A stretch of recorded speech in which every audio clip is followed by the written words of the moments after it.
493 गुप्त साम्राज्य केदार हन और पुष्य मित्रों के साथ लंबी लड़ाई के बाद कमजोर अवस्था में था। अपने साम्राज्य के पश्चिमी छोर छूट जाने की वजह से गुप्त साम्राज्य की अर्थव्यवस्था डगमगाने लगी थी।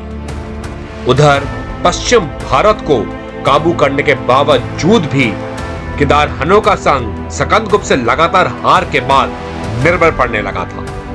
वो शक्तिशाली तो थे मगर अब अलग अलग कबीलों में बंटने लगे थे।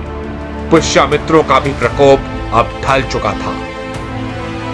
इन तीनों के कमजोर पड़ने से एक पावर वैक्यूम बनना शुरू हो गया था, जिसे भरते हुए लाल हन सम्राट तोरामन हिंदू कुश पर बैक्ट्रिया क्षेत्र से केदार हनों पे कहर बरसाते हुए आगे बढ़ने लगे और जल्द ही वो आधुनिक पाकिस्तान और भारत क्षेत्रों पर दस्तक देने लगे। लाल हन भी केदार हन की तरह घुड़सवारी में माहिर थे। घोड़े पे बैठे सटीक निशाना लगाने में और घोड़ों और हाथियों का इस्तेमाल कर शॉक अटैक के इस्तेमाल में उनका कोई मुकाबला नहीं था। इसके अलावा लाल हन सम्राट तोरामन के अंदर एक थे, केदार हनों की तरह बटे हुए नहीं। और तो और पारसी सम्राट कवच से सम्राट तोरामन की गहरी दोस्ती थी। इस वजह से इन्हें अपने साम्राज्य के पश्चिम से कोई खतरा नहीं था।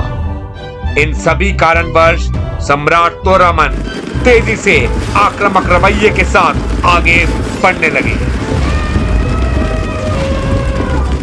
मगर हर युग में एक आक्रामक का जन्म होता है और एक रक्षक का, और यहाँ रक्षक के रूप में मालवा क्षेत्र के औलिकर राजा प्रकाश धर्मा ने उभरना शुरू कर दिया।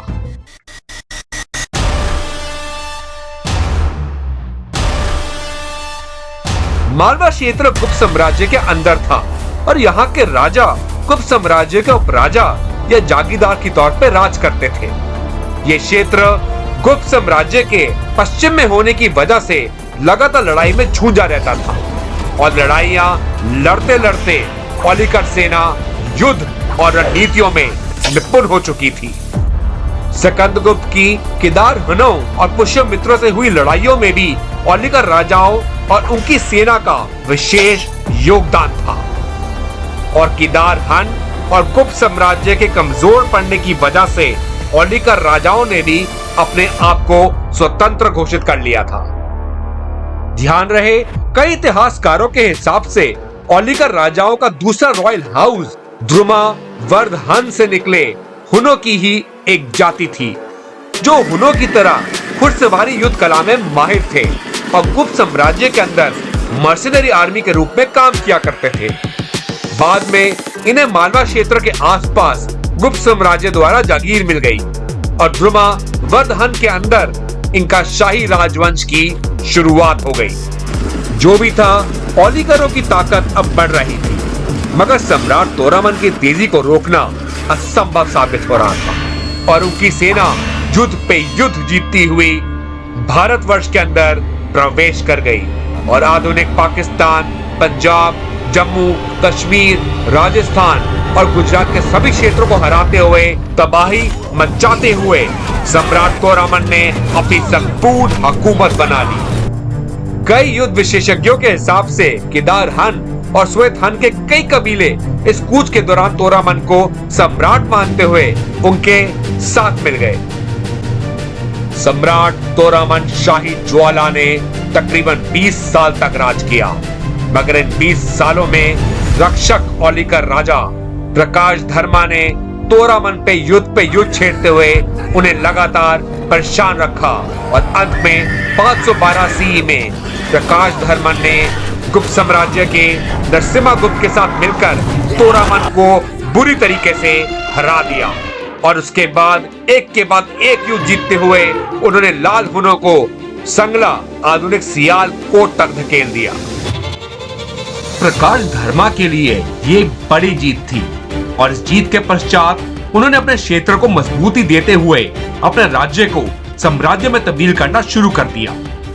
मगर लाल हनों का कहर अभी भी बाकी था, क्योंकि संगला में 515 सी में सम्राट तोरामन के पुत्र महिरकुला नए सम्राट बन गए। महिरकुला की सेना और उनका आक्रामक रवैया तोरामन से भी ज्यादा घातक था और 520 सी में महिरकुला ने एक बार फिर गुप्त साम्राज्य और मालवा क्षेत्र की तरफ बढ़ना शुरू कर दिया।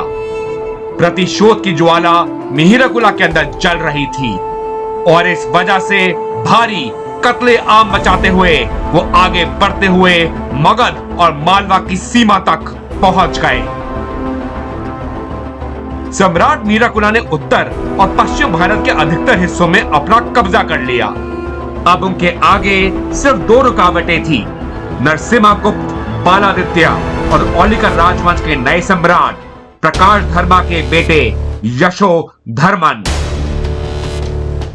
अधिकतर इतिहासकारों के हिसाब से महिरकुला नरसिम्हागुप्त से हार गए थे, मगर इसके बावजूद भी इनका दबदबा आधुनिक उत्तर भारत, पाकिस्तान, अफगानिस्तान, पूर्वी ईरान, तजाकिस्तान और अन्य कई क्षेत्रों में कायम था। मगर मध्य भारत में यशोधर्मन और अन्य कई राजाओं के संयुक्त बल ने, खास तौर पे थानेसर के युवराज आदित्यवर्धन ने संदानी की लड़ाई में 528 सी में अंत सम्राट महिरकुला को पूरी तरीके से हरा दिया और वो कश्मीर छोड़ सभी उत्तर भारत के हिस्सों से हाथ धो बैठे। यशोधर्मन की जीत हुई। महिरकुला के पीछे धकेले जाने के बाद सभी राजाओं को अपना अपना क्षेत्र वापस सौंप दिया गया। मगर महिरकुला के हार जाने के बाद भी हनुओं से टकराव कम नहीं हुआ।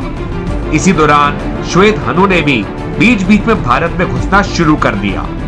लाल हनु और केदार हनु के कई कबीलों से भी लड़ाई चलती रही और हनु का दबदबा आधुनिक राजस्थान, गुजरात, जम्मू, कश्मीर, दिल्ली, पंजाब और पाकिस्तान के कई क्षेत्रों में बना रहा।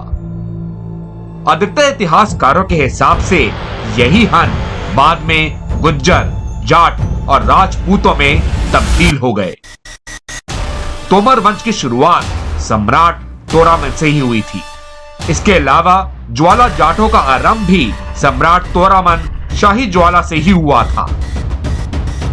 इस लगातार लड़ाई का अंत आखिरकार 580 सी में होना शुरू हुआ, जब थानेसर के सम्राट आदित्यवर्धन के बेटे प्रभाकर वर्धन नए सम्राट बना दिए गए और उन्होंने कई बड़ी बड़ी लड़ाइयां जीतते हुए गुजरात, सिंध, राजस्थान और गंधार तक अपना दबदबा फैला दिया। प्रभाकर वर्धन यशोधर्मन के दामाद थे और एक अद्भुत महान सम्राट के पिता, जिन्होंने 606 सी में एक बार फिर एक महान साम्राज्य का निर्माण किया। उनका नाम था सम्राट हर्षवर्धन।